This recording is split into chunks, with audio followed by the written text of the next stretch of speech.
guys, welcome back to my channel. So today I'm here to make you a very delicious, tasty recipe.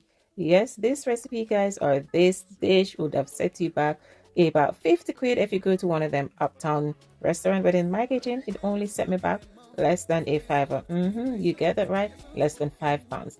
So here I have some dry powdered seasoning, and it's a variety of seasoning, guys. I'll just put it in the description. Let me not bore you by telling you one by one what they are. So yes, I'm just combining them together, and there I have some garlic oil which I'm going to use to blend the powdered seasoning very well and get a nice paste from it. I also be using some pink Himalayan salt, and I love to use that salt to get a nice great flavor from that salt. Then putting in some peppercorns, and I love peppercorns. It's so delicious, and it just gives that extra to your dinner, to your food. So with my cabbage, as you can see, I've cut them in nice big chunks. They're nice big, like steak size chunk, and I'm just going to use the mixture that you just saw me made to just glaze it over the top of the cabbage. Look at that. Oh my goodness, I don't know if you are seeing through the camera what I'm seeing here in my kitchen, but guys, even before I start cooking them, they look delicious.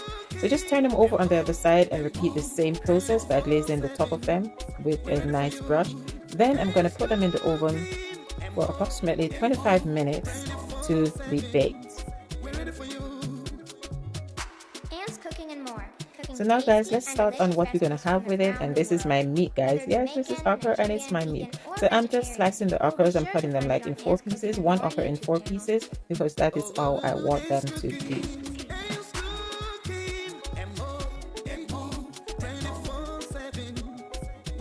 So after slicing the okra, with the okra I have some red chilies there, some baby tomatoes, and so guys, after 20 minutes in the oven, I take them out and I turn them over, and what you see me put on top is just some paprika. I always get that word wrong. Does anybody struggle to say that word? I do. So the rest of the mixture that I made to glaze the cabbage with, I'm going to put it in my frying pan, because this is what I'll be using to stir fry my okra. So you just had all the seasoning in there. You had the onions, the peppers, and the chili, and I'm putting a bit of garlic puree, a bit of tomato paste, and just combine everything together. And then I just add my okra to it and combine it.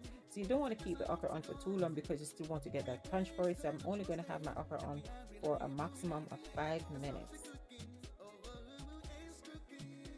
After 5 minutes, this is exactly what I want to see, and it is done. So now, guys, it's time to plate up our food and enjoy this delicious recipe. Oh my god, look at that. Look at the steam coming out of it, guys. This was so delicious, and I ask you guys to try this recipe. You probably will never go back to meat again. Not that I'll stop eating meat, but I'm telling you, this recipe is the bomb. Go to a restaurant, this will set you back a lot, but in my kitchen, it doesn't cost you anything. Hope you enjoy. Watch.